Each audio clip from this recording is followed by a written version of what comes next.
Hello and welcome. I am Enigmius, and this is the first episode of the Builder's Guide to Feed the Beast. That's right, Feed the Beast is a new mod pack out for Minecraft, just recently released. Actually, the mod pack itself is still in beta stages. We're still waiting for a few of the key players to finish updating the mods for 1.4.5.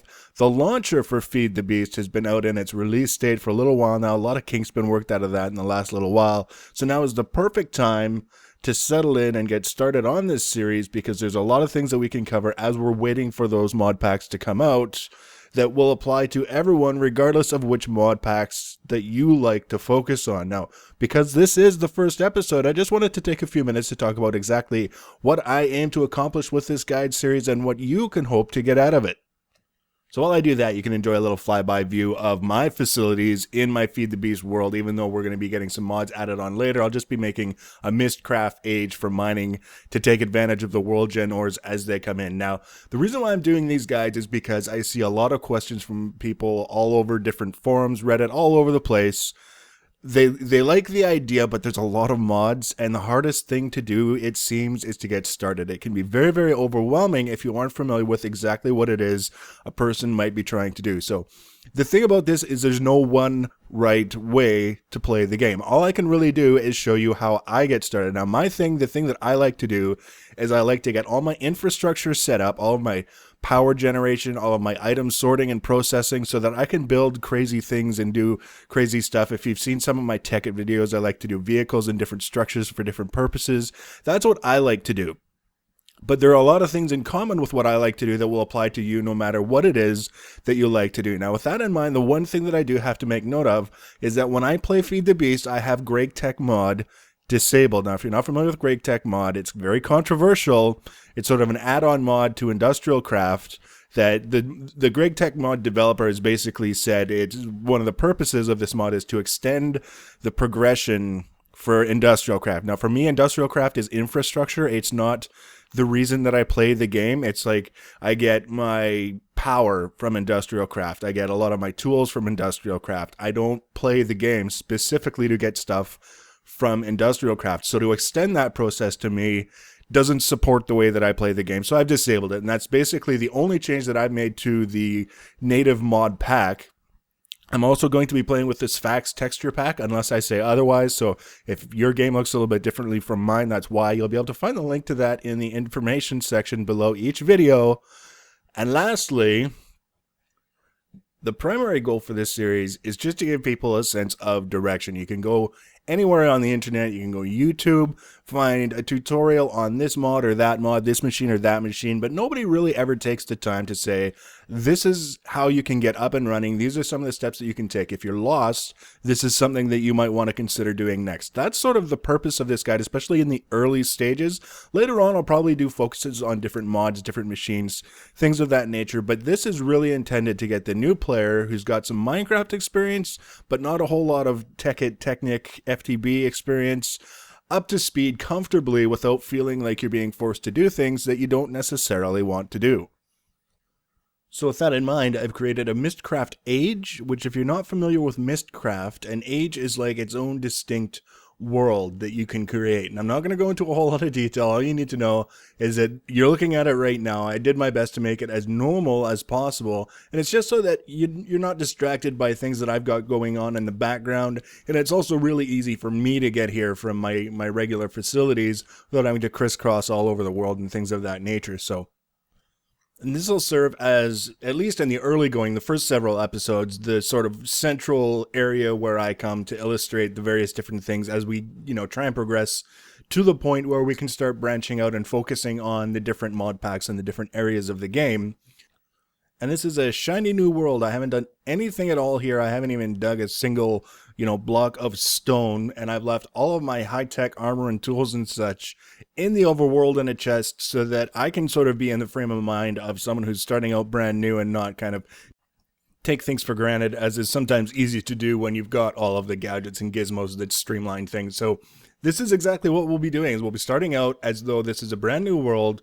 And I'm going to take you through the steps that I would normally go through to get myself established. And I'll tell you what, I get set up and established very, very quickly compared to some people. My standards for what constitutes, for example, a lot of resources or a lot of power are much, much higher than a lot of players. So I'm going to try and get you to that point where you can pick and choose what works for you in your world, but you never really feel like you're stuck and you don't have exactly what it is that you need to move forward and you don't know how to get it. So now, the first day in Feed the Beast is much like the first day in any other mod pack and even vanilla Minecraft. We're basically looking to get ourselves squared away with the absolute essentials, and by nightfall we want, hopefully, food. We want some cobblestone for a furnace. We want wood for tools, and ideally some extra cobblestone for some tools. And then we want to get ourselves set up with a plan for the following day. Only in my world, we keep going through the night, and we've got some crazy things that are going on. So first thing, like I said, punch some grass, punch some trees, punch some more trees, punch another tree, and if you can find another tree, punch that too. And when you feel like you've got enough wood, the first thing that you might notice in this whole shenanigan, this is brought to us by Factorization, is the brand new Pocket Crafting Table. This allows you to basically have a crafting table with you wherever you go, that you don't have to set on the ground and then pick up again when you want to move on. It's easy to make. All you have to do is make your normal crafting table in your little personal 2x2 crafting grid, and then you put the crafting table back in the 2x2 grid with a stick, and that makes your pocket crafting table, or a crafting table lollipop. I haven't got the lollipop yet, but the pocket crafting table is definitely a predictable outcome. You put that on your hotbar, and then you can right click it anytime you want access to a 3x3 crafting grid. Now, the trade-off for that is it uses the right 3 columns of your personal inventory to set up that grid. So if you don't have 9 inventory spaces available, you won't be able to use the crafting table. This is helpful in the early game so that you can actually make tools on the fly as you get the materials to do so. That's very, very handy. But even in the later game, I'm still using it. I don't actually have a regular crafting table in any of my facilities because it's just so much better with a pocket crafting table. I think it's a great addition that I really use a lot. And I'm pretty sure most of you will get a lot of good use out of it too. So once you've got the crafting table, obviously we want to make sure that we're getting wood for tools. We want to keep an eye out for some cobblestone if you have to dig down to get it, whatever it takes. You want certainly, some cobblestone for a furnace, for some stone tools.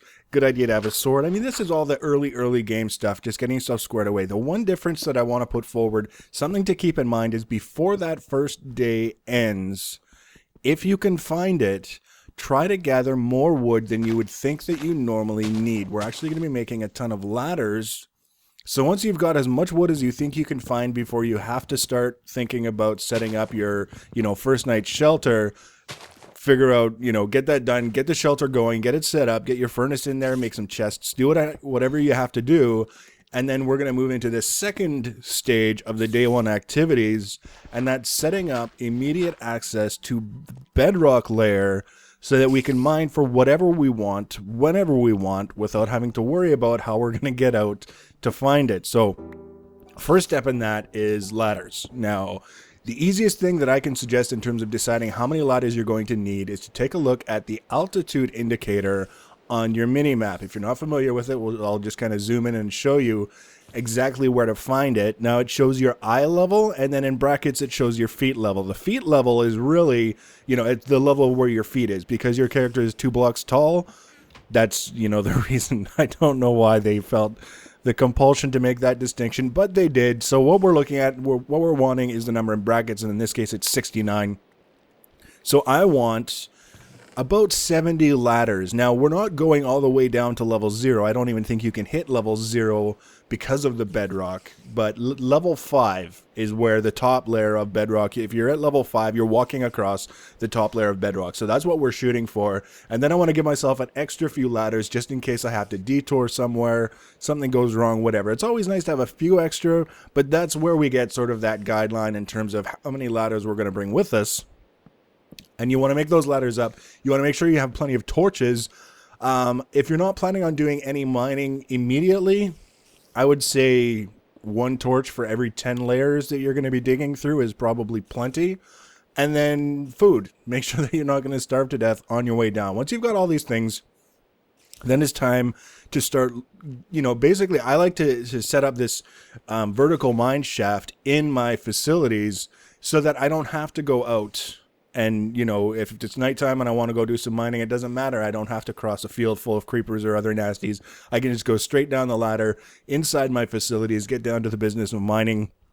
Really makes it a lot easier. So pick a spot wherever you're not necessarily going to be running back and forth all the time. And then I always start with a 3-block wide mine shaft. And what this does, in a nutshell, the short version is this allows me always to have a safe place to stand as I'm digging down, so that I don't dig the block out from under my feet and realize that that was the only block between me and a pool of lava or something silly like that. Is by going 3 wide, as I can alternate back and forth, every few blocks, every few layers I go down, I can throw down a few more ladders and never really put myself at risk of killing myself by digging straight down. You never really want to be digging out the block that you're standing on. So 3 wide seems to work really, really well for me. And you don't really have to rush it. That's one of the key tips that I can offer, is that, just take your time. You want to be listening for the bubbling sounds that indicate there's lava nearby.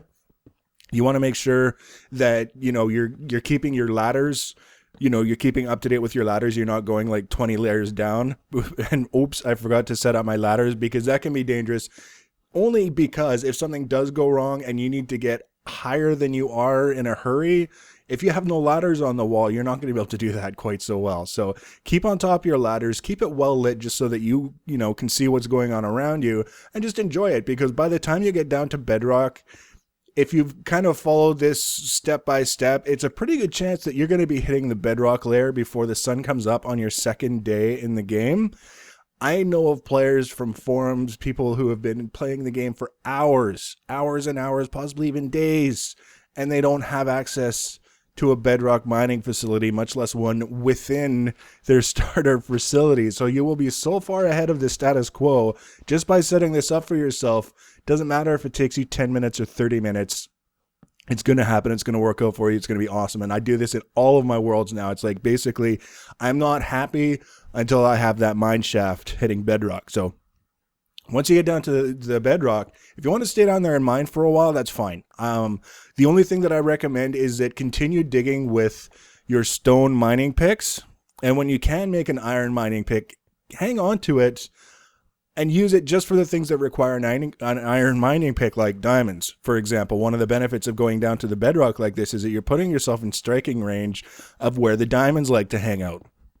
No more, searching through ravine after ravine only to find that none of them ever go deep enough to give you a chance at diamonds. So that's one of the benefits. But in the early game, resources, especially in this kind of game with all these different mods, it's not like iron is only used for tools and armor anymore. There's machines, there's all kinds of crazy things that you want to be doing. I like to be really, really conservative in terms of how much iron I go through with the tools that I'm using. For me, stone picks are absolutely fine until I start moving up into the rechargeable tools. So hang out and mine if you want, or head back up to the surface. As soon as daybreak comes out, we've got another mission to go on, and this time we're looking for rubber. I'm going to try and help make it easier by looking at this tree over here in the distance. Now, if you look at that tree, you'll see 2 leaf blocks on top of the trunk, directly on top of the trunk. That's a rubber tree. That's the dead giveaway that it's a rubber tree. You don't have to see anything else. In fact, I'm so confident that this is the only giveaway you need.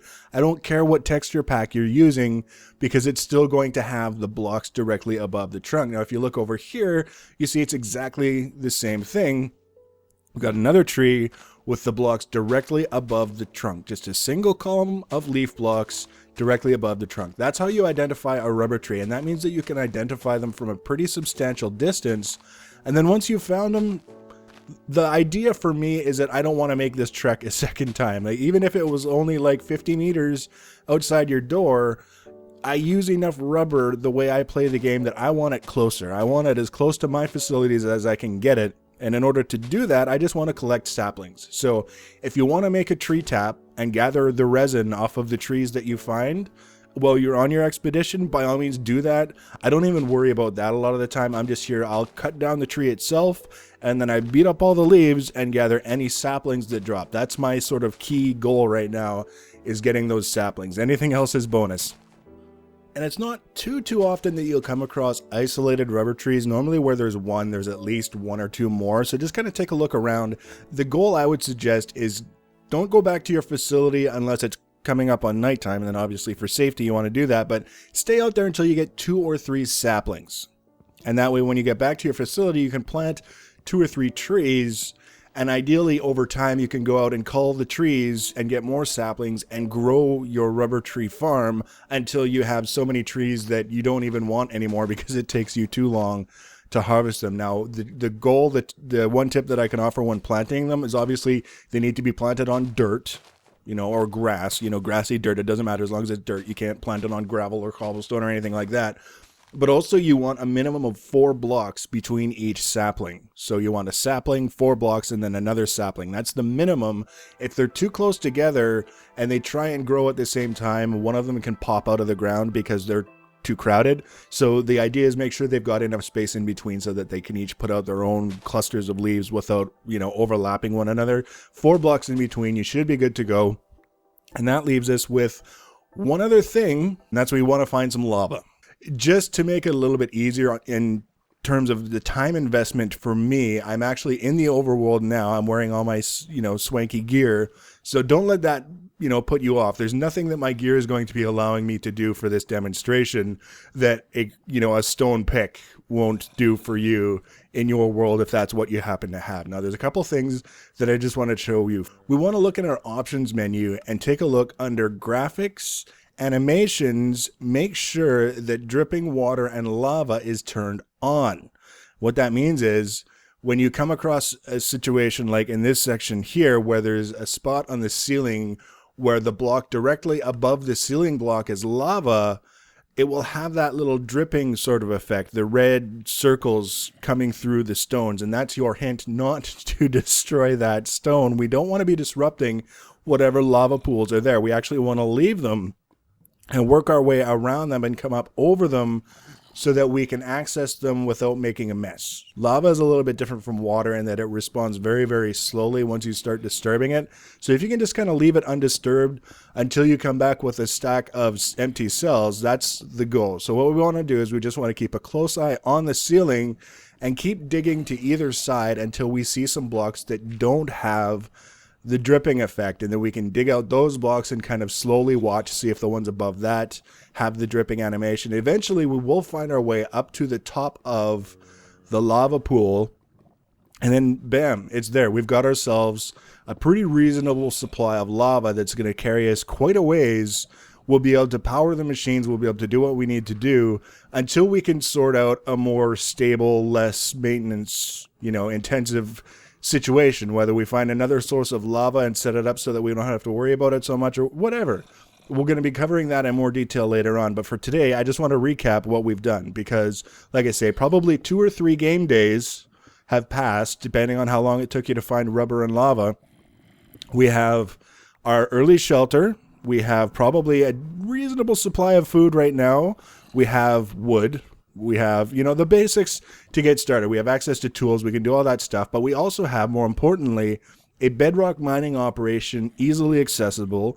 We have a rubber tree farm easily accessible. And we have a source of lava that is easily accessible. So in the next episode, we're going to talk about what we're going to do with all that stuff. We're going to make some machines. We're going to talk about how to keep the power going, how to lay out everything, what machines we want to be building to get ourselves started. And once we have the facilities to process and store the basic materials, that's when we can start looking at branching out into the various different other areas of the game based on our interests and less so much on necessity. So I hope this was helpful to you. I will, like I said, I'll be doing more, probably quite a few more over time. The easiest way to know when I add another video is to subscribe to my channel. If you have any questions related to the content of the video, or you just want to let me know what's working for you, what's not working for you, go ahead and leave that in the comment section below. Thanks for watching, guys, and take care.